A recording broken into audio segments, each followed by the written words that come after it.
আমাদের মোটামুটি কাজ প্রায় শেষ। এই যে শেষের দিকে এই যে আমাদের ছোট ভাই কাজ থেকে উঠে গেল। হ্যাঁ, ছোট ভাই উঠে গেল, কোদালটা রাখলো কোথায় দেখলেন তো, একবার মাঝ রাস্তায়। ছোট ভাই কাজ করার কোনো ভঙ্গি ভঙ্গি নেই।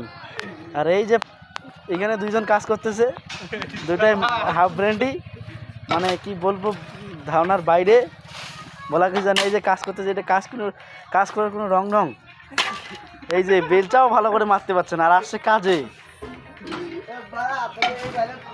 এই যে দেখো, এই দেখো, এই কোদাল ছেড়ে কি দিছে, এটা কি উঠাইতে পারে? এটা দিয়ে কি বলবো আর এই ছেলেগুলাকে, কাজ করতে পারে না, আসছে কাজে।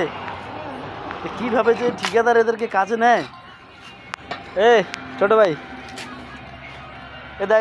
এই যে নতুন বিয়ে করছে, এই তো পরশুদিন বিয়ে হইলো, পরশুদিন বিয়ে করে আজকে কিভাবে কাজে আছে, বউকে সময় না দিয়ে আজকে কাজের মধ্যে সময় দিচ্ছে। তারপরে এইভাবে মারতেছে কীভাবে, দেখো এই যে আমরা আছি এখানে, দেখতেই পাচ্ছে না। এই ছোটো ভাই তো রাগ হয়ে গেছে, পাশার দিয়ে ঢিল মারতেছে, এই অল্প একটুর জন্যই শেষ হয়ে যায় তো ফোন টোন সব। ঠিক আছে, আজকের মধ্যে এটুকুই, কালকে আবার এগুলো কাজ করতে হবে। কি ছোটো ভাই, কালকে এগুলো করতে হবে নাকি? ছোট ভাই আমাদের মুস্কি মারা হাসি দিয়েছে।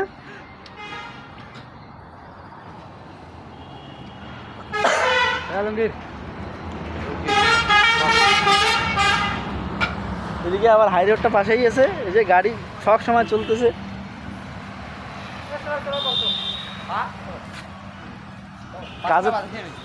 কাজের তো কোনো সেই নেই।